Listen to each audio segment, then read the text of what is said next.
been a full-time fireman since 2007. CrossFit really, at its inception, was really geared towards military and police and fire.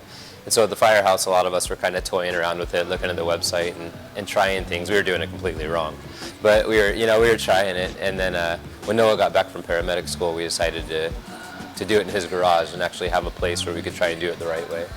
We were always into sports and athletics and stuff like that, and then, training for our occupation, like we had sports and athletics in our past, kind of seemed like the right thing to do.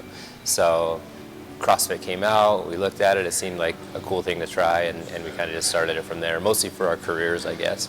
It's not like I jumped right into it and went to the CrossFit Games the year it happened. When I came into CrossFit, I was overweight, I was out of shape, I had been hired into my career and had gotten comfortable, and it wasn't my idea to compete at all. It was still in Noah's garage. We were working out on a daily basis. I was making all kinds of positive health improvements, and back then it was sectionals, so it was just our area, and it was at the Monroe State Fairgrounds. And Noah signed me up. He said, hey, I need $100. I signed you up for the Washington State sectionals, and I was like, oh my goodness. So we went and did that together, and I got crushed. Did terribly. But it fed that kind of competitive need within me, I went there, and all these people were so much better than me. But it was fun. It was so much fun. The community was awesome. It was like a big fitness party, it was like a big barbecue with some competition sprinkled in there. So from that point forward, I think I had the want and the drive to compete in CrossFit. It was a process from 2008 to 2013 when I made the games. Looking back, it kind of feels like it just happened. I started CrossFit, I went to the CrossFit Games, and now it feels like going to the CrossFit Games is just something that I do, I guess. But it was a process, and it took a while. Try to be a good husband. I try to be a good father. I try my best to do well in my occupation, and I try to run a good business. And it's tough to do all those things well at the same time. Training is what I enjoy. I enjoy coming in here and working out every day, and my vision usually doesn't go a whole lot further than that. If my training adds up to me going to the CrossFit Games, then that's a bonus. I could get very stressed out about it, and at times I have, but it just takes sitting down and refocusing, deciding what the most important things in my life are. If I don't make the CrossFit Games, I'm okay with that. It's never been a need for me. My family is my need, my faith is my need, my kids, my occupation. I need to have those things. The CrossFit Games is a hobby, but it's something I'm passionate about, and it's an offshoot of the business that I run. So it's something that I naturally just do, and I try not to stress out about it.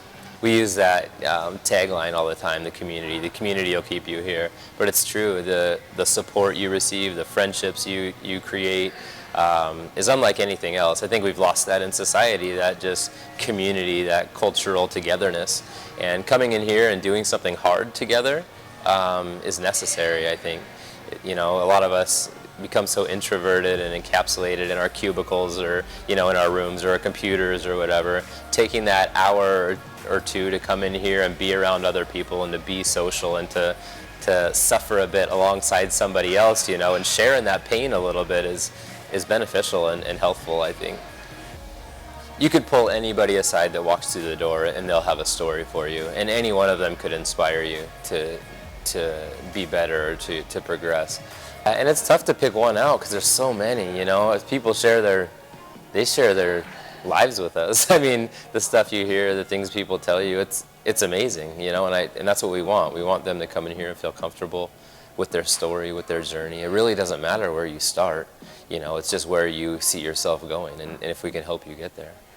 I recognize it with myself. I was overweight, I was out of shape, and the positive effects I got from it right away. I was like, other people need to know about this, I want to help other people feel this too, because it turned my life around in like every way possible.